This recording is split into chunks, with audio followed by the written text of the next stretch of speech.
Well hello दोस्तों। आज मैं एक 2002 में रिलीज़ हुई हॉरर और स्लेशर मूवी की स्टोरी एक्सप्लेन करने वाला हूँ, जो कि लिटरली बहुत ही ज़्यादा इंटरेस्टिंग है। So let's begin with the movie ghost ship.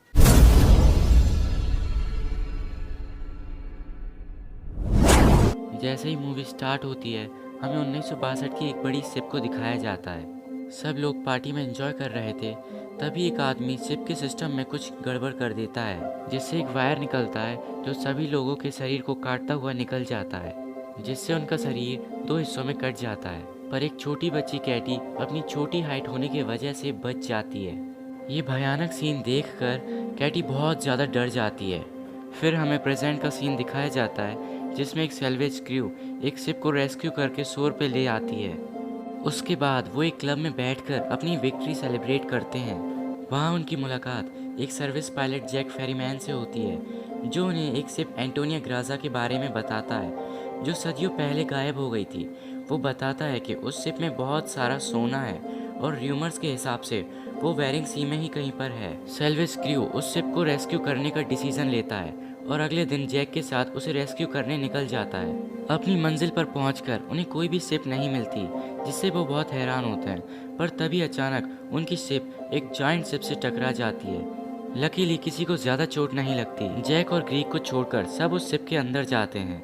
अंदर पहुंचते ही उनके साथ कुछ अजीब सी चीज़ें होने लगती हैं। उन सबको एक आवाज़ सुनाई देती है, जिसका पीछे करने पर वो एक घड़ी के पास पहुंच जाते हैं। वो आवाज़ उस घड़ी का पेंडुलम ही निकाल रहा था, पर अचानक वो पेंडुलम रुक जाता है। जैसे ही मुंडर उसे टच करने की कोशिश करता है, अचानक उससे एक आवाज़ आती है, जिससे वो सब डर जाते हैं। जब वो लोग आगे बढ़ जाते हैं, घड़ी के पास रखी टेबल पे स्क्रैबल अपने आप ही सॉल्व होने लगता है और उसके रिजल्ट के तौर पे उस पे वेलकम लिखा आता है। आगे बढ़ने पर मुंडर के नीचे का फ्लोर टूट जाता है, पर मॉरीन उसे गिरने से पहले ही पकड़ लेती है। जब मॉरीन मुंडर को ऊपर खींचने की कोशिश कर रही थी, उसे वहाँ कैटी नज़र आती है। जब वो उसे दोबारा देखती है, वहाँ उसे कोई नहीं दिखता। फिर बाकी सब उन दोनों को ऊपर खींच लेते हैं, पर मॉरीन के लिए ये सब बहुत ज़्यादा शॉकिंग होता है। गोल्ड को सर्च करते करते डॉज को एक डिजिटल वॉच मिलती है। हैरानी की बात यह थी कि 1962 में तो डिजिटल वॉचेस चलती ही नहीं थी। पर मर्फी कहता है हमसे पहले भी यहाँ पर कोई आ चुका होगा, इसलिए वो घड़ी यहाँ छूट गई होगी। इस शिप का मैन्युअल लेकर वो सब वापस अपनी शिप पर चले जाते हैं। रात को जब मॉरीन अकेली होती है, जैक उसके पास जाता है। मॉरीन उसे बताती है कि उसने शिप पर एक छोटी बच्ची को देखा था।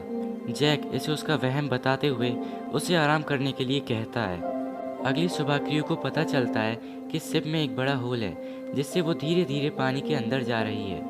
वो लोग उसे 3 दिन में रिपेयर करके अपने साथ ले जाने का डिसीजन लेते हैं, जिसके बाद वो तुरंत काम पर लग जाते हैं। मॉरीन शिप को एक्सप्लोर करते हुए स्विमिंग पूल एरिया में जाती है, जहां उसे बुलेट होल्स मिलते हैं। जब वो स्विमिंग पूल से बाहर निकलती है, उसे वहां कैटी नज़र आती है और वो वापस नीचे गिर जाती है, जिससे उसके सर पे चोट लगती है और खून बहने लगता है। वो देखती है कि वो स्विमिंग पूल उसका खून एब्जॉर्ब कर रहा था। जब वो वापस ऊपर देखती है तो उसे कैटी की जगह वहाँ जैक नज़र आता है, जो उसे वहाँ से बाहर निकालकर अपने साथ ले चलता है। उनके पीछे हम देखते हैं कि स्विमिंग पूल खून से भर गया है और उसमें डेड बॉडीज तैर रही हैं। वहीं मर्फी शिप के कैप्टन का रूम एक्सप्लोर करता है। वहाँ उसे एक वाइन की बोतल नजर आती है। जब वो वाइन पीने के लिए गिलास उठाता है, उसे सामने मिरर में शिप का कैप्टन वाइन पीता हुआ नजर आता है, जिसे देखकर वो डर जाता है और उसके हाथ से वो गिलास छूट जाता है। फिर हमें वापस मॉरीन और जैक को दिखाया जाता है, जो इंजन रूम का गेट खोल रहे होते हैं। पर तभी अचानक बहुत सारा पानी उनकी ओर आ जाता है, जिसमें डेड बॉडीज भी तैर रही होती हैं, जिन्हें देखकर वो दोनों बहुत डर जाते हैं और कमरा छोड़कर बाहर जाने लगते हैं। पर ऊपर का गेट अपने आप ही बंद हो जाता है और उस गेट का लॉक वो दोनों नहीं खोल पाते। फिर वो उस गेट से जाते हैं जिसे उन्होंने अभी खोला था। वहीं ग्रियर को फ्रांसिस्का की आवाज़ आ रही थी, जो कि 1962 में उस बोट पर एक सिंगर थी। जब वो उस आवाज़ को फॉलो करता है तो उसे कुछ भी नज़र नहीं आता, पर हमें फ्रांसिस्का दिखाई जाती है। जब जैक और मॉरीन बाकी क्रू मेंबर्स को ढूंढ रहे होते हैं, उन्हें एक रूम में बहुत सारा सोना मिलता है और जब वो बाकी क्रू मेंबर्स को इस बात की खबर देने के लिए जाते हैं, उन्हें लॉन्ड्री रूम से आवाज़ें आती हैं। वो उस आवाज़ को फॉलो करती है और देखती है कि सफ़ेद कपड़े में कोई उसका पीछा कर रहा है, जिससे वो डर कर बाहर आ जाती है और बाद में उसे पता चलता है कि वो उसी के पार्टनर्स हैं। फिर वो सभी क्रू मेंबर्स को गोल्ड के पास ले जाती है। वो गोल्ड बहुत बड़ी क्वांटिटी में होता है, तो वो लोग डिसाइड करते हैं कि वो बोट को वहीं छोड़कर बस गोल्ड अपने साथ लेकर वहाँ से जल्द निकल जाएंगे। फिर वो सब गोल्ड को अपनी शिप पर लोड करने लगते हैं। जब सांतोस शिप का इंजन साफ कर रहा था, वहाँ का गैस सिलेंडर अपने आप ही लीक होने लगता है। कैटी ये सब देख रही होती है और जाकर मॉरिन को बताने की कोशिश करती है, पर रास्ते में ही कोई उसे रोक देता है। ग्रेयर इंजन ऑन कर देता है, जिससे वहाँ ब्लास्ट हो जाता है और सैंतोस आग में जलकर वहीं मर जाता है और वो सब लोग उसी शिप पर अटके रह जाते हैं। मॉरिन को उस समय कुछ भी नहीं सूझ रहा था, वो बस कैटी के पीछे का राज जानना चाहती थी, जिसके लिए वो कैटी को ढूंढने की कोशिश करने लगती है और फाइनली उसे उसका रूम मिल जाता है। वहीं डॉज और मंडर को किचन में खाना मिलता है, जो शुरुआत में तो खाने में बहुत ज़्यादा स्वादिष्ट लगता है, पर बाद में उन्हें रियलाइज़ होता है कि वो इंसेक्ट्स खा रहे थे, जो उन्हें बहुत ही अजीब लगता है और वो वॉमिट कर देते हैं। जब मॉरिन कैटी का रूम एक्सप्लोर कर रही होती है, कुछ देर बाद उसे वहाँ कैटी की बॉडी लटकी मिलती है, जो कि अब स्केलेटन में बदल चुकी थी। उसे देखकर वो बहुत ज़्यादा डर जाती है। वहीं ग्रियर के साथ बहुत अजीब हादसा होता है। वो देखता है कि शिप के हालात बदलकर वापस 1962 जैसे हो जाते हैं, जब वहाँ पर सब कुछ ठीक था और सभी लोग उसे देखकर तालियां बजा रहे होते हैं।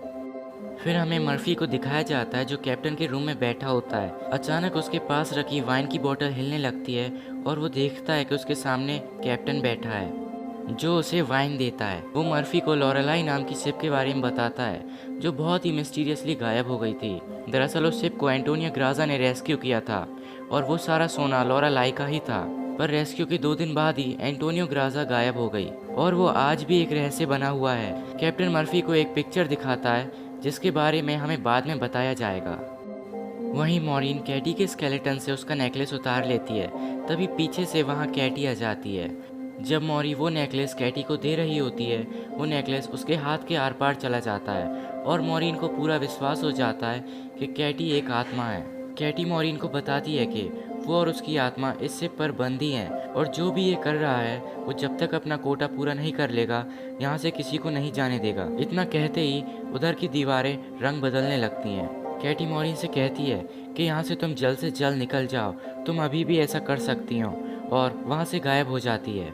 वहीं मर्फी, जिसे सब कुछ सच सच पता चल चुका है, मॉरिन को ढूंढ रहा होता है ताकि वो दोनों वहाँ से निकल सकें, पर तभी उसके सामने सांतोस की डेड बॉडी आ जाती है, जो उसे काफ़ी डराने लगती है।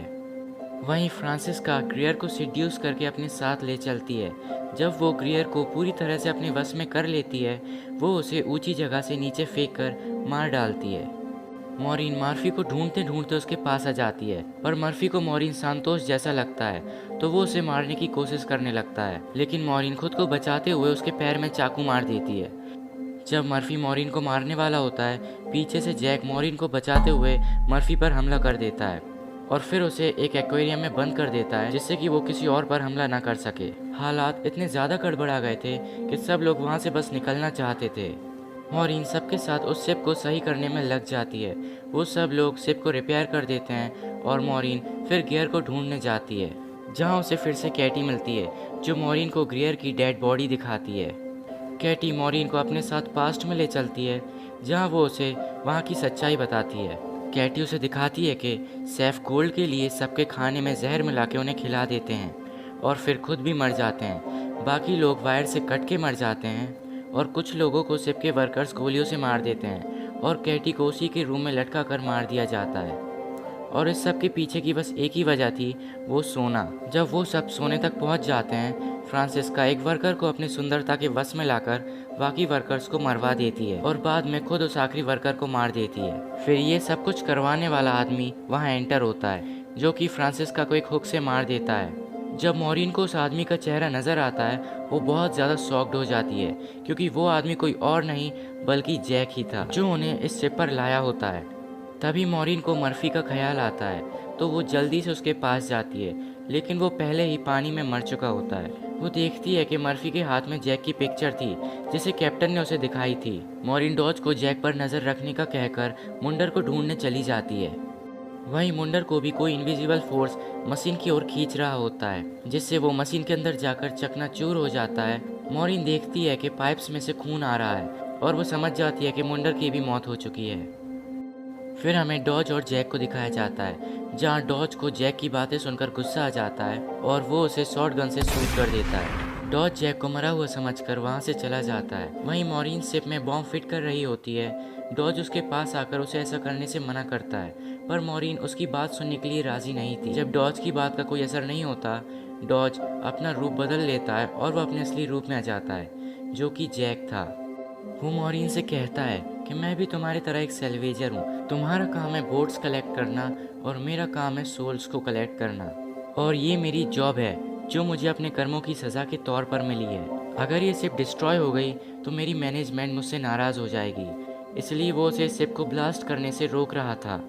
मॉरीन के ना सुनने पर जैक उस पर हमला कर देता है। मॉरीन एक एरो से जैक के पैर पर वार कर देती है और फिर उसी एरो को बॉम्ब के रिमोट पर मार देती है और उस शिप से कूद जाती है।